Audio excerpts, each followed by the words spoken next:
हमारे external affairs minister ने बोला कि इंडिया नीटो प्लस ज्वाइन करने नहीं कर रहा है। इंडियन नेवी को एक मैरीटाइम सिक्योरिटी के हवाले से और मैरीटाइम पावर प्रोजेक्शन, ये पावर प्रोजेक्शन करना चाह रहा है अगेंस्ट होम। अरेबियन सी में कौन है? अरेबियन सी में इंडिया का सबसे बड़ा हरीफ पाकिस्तान है। ठीक है, मुकाबला इंडिया से है। किस लिहाज से हम इंडिया से मुकाबला करते हैं? फकीर खाना बनाया, बस मांग के खाओ खाना। 6 गुना बड़ा हमसे मुल्क है, ठीक है। तीसरी बड़ी इकोनॉमिक पावर है। उनके रिजर्व एसेट का आपको पता है? हम लोग डॉक्टर जयशंकर ने कहा है कि जो नेटो का टेम्पलेट है, जो नेटो का मॉडल है, वो इंडिया को फिट नहीं आता। वो इस पे हवाले से हम पहले मिनिस्टर फॉर एक्सटर्नल अफेयर्स हैं डॉक्टर जयशंकर ने कहा है कि जो नेटो की बात अमेरिकन कर रहे हैं, रिसेंटली आपको याद होगा कि अमेरिका की जो एम्बेसडर थी नेटो के लिए, उन्होंने कहा था कि हम नेटो को एशिया में लेके जाना चाहेंगे और अगर इंडिया इसका हिस्सा बनना चाहे तो दे आर मोस्ट वेलकम। लेकिन डॉक्टर जयशंकर ने कहा है कि जो नेटो का टेम्पलेट है, जो नेटो का मॉडल है, वो इंडिया को फिट नहीं आता। और वो इस पे हवाले से हम पहले भी बात कर चुके हैं, क्योंकि आपको पता है नेटो एक नॉर्थ अटलांटिक ट्रीटी ऑर्गेनाइजेशन है जिसका प्राइमरली सोवियत यूनियन से लड़ना और एक आइडियोलॉजिकल किस्म की लड़ाई थी और एंड ऑल दैट। अब इंडियंस ये कहते हैं कि हम क्यों उस नेटो का हिस्सा बनेंगे जब हमें पता है कि इस नेटो का one of the aim is to counter Russia, not to counter Russia, to fight with the Russian aggression in case there is an attack in Europe. But ये जो अभी अमेरिकन बात कर रहे हैं कि हम NATO plus Japan, NATO plus India, इस तरह की बातें हो रही हैं, सो दे आर सेइंग कि हम इस तरह की चीज़ों में नहीं पड़ने वाले। दिस इज़ व्हाट इंडियंस हैं। इसके ऊपर भी बात थोड़ी कर लेंगे, लेकिन एक बहुत बड़ी आज डेवलपमेंट हुई है, बहुत बड़ी, और वो ये है कि इंडिया ने, आप समझें कि एक बहुत बड़ी एक डेमोन्स्ट्रेशन की है अपनी, और वो ये किया है कि इंडिया के पास जो 2 एयरक्राफ्ट कैरियर हैं, जिसे एक का नाम जो नया एक तो इंडक्ट किया है INS विक्रंत, और उससे पहले जो था INS विक्रमादित्य, अब और उसके ऊपर तकरीबन उसके इर्द गिर्द आप देखें ये 2 एयरक्राफ्ट कैरियर्स हैं, मल्टीपल वॉरशिप्स हैं, सबमरीन्स हैं, इसके ऊपर को 35 एक जहाज़ खड़े हुए हैं। और ये कहने के लिए जनाब के बहुत सारे जहाज़ हैं जिसमें एडवांस लाइट हेलीकॉप्टर्स हैं, कॉमोव है, MH-60R है, जिसे कहते हैं MiG-29 के, और बहुत सारे जो है ना वो हेलीकॉप्टर्स वगैरह हैं इसके ऊपर खड़े हुए हैं। और इसको बेसिकली इंटरनेशनल अगर आप देखें जो एयरक्राफ्ट कैरियर्स हैं इनके बारे में पढ़ें तो इनको या तो कहा जाता है they are called as sailing cities, या फिर इन्हें फ्लोटिंग एयरफील्ड्स भी कहा जाता है। सो प्राइमरीली इंडियन समझते हैं कि ये फ्लोटिंग एयरफील्ड्स हैं, लेकिन ये सेलिंग ये इतने बड़े होते हैं कि इनके इर्द गिर्द सिर्फ जो एयरक्राफ्ट कैरियर है वो अकेले मूव नहीं करता, उसके साथ बहुत सारी सबमरीन्स, शिप्स और बहुत कुछ होता है।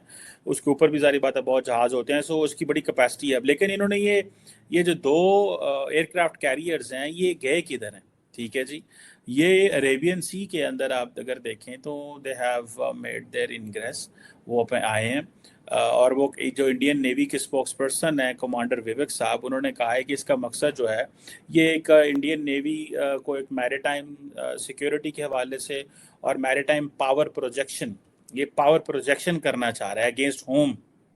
अरेबियन सी में कौन है? अरेबियन सी में इंडिया का सबसे बड़ा हरीफ पाकिस्तान है। ठीक है, हमारे एक्सटर्नल अफेयर्स मिनिस्टर ने बोला कि इंडिया नीटो प्लस ज्वाइन करने नहीं कर रहा है। मिनिस्ट्री ने बोला, मिनिस्टर ने बोला नीटो प्लस ज्वाइन करने से हमें क्या नुकसान है, या नेटो हम नेटो के अम्ब्रेला में आ जाते अच्छा था हमारे लिए, ये मना क्यों कर दिया गया? रोहित भाई, आप ये बताइए कि जो नेटो कंट्रीज है, अगर यूएस को हम थोड़ा अलग कर दें, उसमें जो अधिकतर यूरोपियन कंट्रीज हैं, सब यूरोपियन कंट्रीज, उन सबकी मिलकर आर्मी कितनी होगी, स्ट्रेंथ की बात कर रहा हूं। इंग्लैंड की जो आर्मी है, इंग्लैंड की जो आर्मी है वो 70,000 है। 70,000? वो मुझे 2 लाख लग रही थी। टोटल 2 लाख है। अच्छा, तो 70,000 हमारी एक कोर की बराबर होती है। एक कोर जो भारतीय थल सेना की एक कोर की बराबर होती है। तो उनको जरूरत थी, उस वक्त जरूरत थी नाटो की, जब उनको कोल्ड वॉर चल रहा था तब उनको चाहिए था, सेकंड वर्ल्ड वॉर के बाद उनको कोई अलायंस बनाना था, उनको जरूरत पड़ रही थी, उनके पास आर्मी नहीं थी, तो उन सबने मिलकर बनाया संगठन। अमेरिका बहुत दूर था, तो अमेरिका के फोर्सेस को आना था।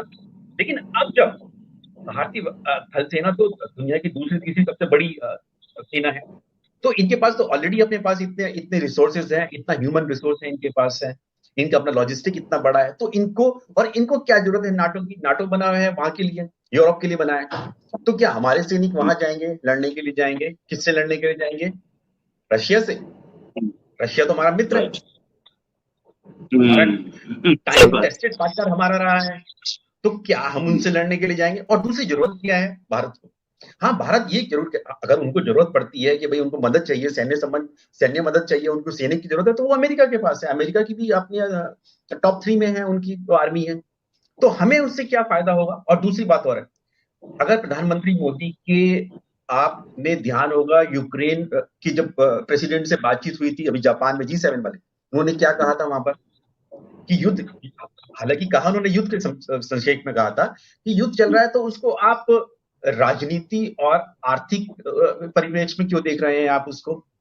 कि उनका राजनीति का मतलब ये था कि हम किसके ब्लॉक में हैं, किसके नहीं हैं, हम किसको सपोर्ट करते हैं, इन सब पर नहीं जाना चाहिए मानवता। लेकिन इसका एक और इसका मतलब ये निकाला जा सकता है कि भारत ने साफ कर दिया है कि हम अब किसी के ब्लॉक में नहीं रहना चाहेंगे, चाहे वो गुट निरपेक्ष वाला आंदोलन न्याम वाला हो, उसमें भी नहीं रहेंगे, कोल्ड वॉर वाले में USSR वाले ब्लॉक में नहीं रहेंगे, रशिया वाले ब्लॉक में नहीं रहेंगे, हम इस US वाले ब्लॉक में नहीं रहेंगे। भारत जो है अब स्ट्रेटेजिक ऑटोनॉमी पर विश्वास रखता है, यानी कि भारत अपनी डिप्लोमेसी अपनी खुद की तैयार कर रहा है। वो अपने आप को खुद को स्ट्रेटेजिक एक पावर के तौर पर उभरती हुई शक्ति के तौर पर देखता है, जो ना इधर है ना उधर है, अपने नेशनल इंटरेस्ट को देखता है कि हमारा राष्ट्रीय हित क्या है, उसके अकॉर्डिंगली ही उसकी पॉलिसीज बनती है। इसलिए मुझे लगता है कि नाटो में भारत जाने के कोई मतलब बनता नहीं है। नाटो प्लस हो या कुछ भी नाम दे सकते हैं उसको, तो उसमें जाने का कोई मतलब है नहीं। मुकाबला इंडिया से है, किस लिहाज से हम इंडिया से मुकाबला करते हैं? 6 गुना बड़ा हमसे मुल्क है, ठीक है, तीसरी बड़ी इकोनॉमिक पावर है, उनके रिजर्व एसेट का आपको पता है? हम लोग आपको भी मैं गुफ्तगू के अंदर ऐड करता चलूँ, 7.2% जो इस टाइम वर्ल्ड के अंदर इकोनॉमिक ग्रोथ है, वो हाईएस्ट इस टाइम इंडिया ने शो किया पूरी दुनिया के अंदर ग्रोथ के अंदर। हम कहाँ पे स्टैंड कर रहे हैं, वो लोग कहाँ चले गए हैं? सर आपको जैसा कि वकील साहब ने बताया है, आप रुकिएगा, हमारे पास रिजर्व एसेट कितने हैं? 3 अरब डॉलर। सही बात है। किस किस ममालिक के हैं? चाइना, सऊदीया, तीसरा मुल्क कौन सा है? America, Russia. नहीं सर, ये भी मेरा UAE है या कोई और मुल्क है। ठीक है, ठीक है, तो हम मुकाबले इंडिया से कर रहे हैं। कोई एक फील्ड बता दें जिसमें हम उनसे आगे हैं। सर आपने आबादी की बात की कि वो आबादी में बहुत ज़्यादा है, बहुत सारे लोग तो हैं जिनकी आबादी भी हमसे बहुत कम है। वो तो नहीं, ईरान देख लें आप, बहुत सारी कंट्रीज हैं जिनकी आबादी हमसे भी कम है। बिल्कुल, ईरान जो है ना, वो वहाँ पे स्टेबिलिटी है। प्राइम मिनिस्टर क्यों नहीं कहते बेगर्स आर नॉट चूजर्स? क्योंकि वो बेगर्स हैं ही नहीं। ईरान की तारीफ पढ़ के देखें, फारसी इसको ही कहते थे। ठीक है ना, इन्होंने कभी गुलामी की नहीं है, गुलामी को तस्लीम भी नहीं करते। हम लोग गुलाम हैं। गोरों से हमने आज़ादी हासिल की 14 अगस्त 1947 को। अब हम लोग कालों के, गंदमी लोगों के, काले ये आते हैं, उनके गुलाम हैं।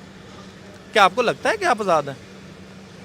मुश्किल, अभी हालात तो कुछ इस तरह के नहीं नजर आ रहे। ठीक है, अब दूसरी बात आप कर रहे थे कि जो है ना, इंडिया के साथ हमारा मुआवजना है, किसी लिहाज से हमारा इंडिया के साथ मुआवजना नहीं है।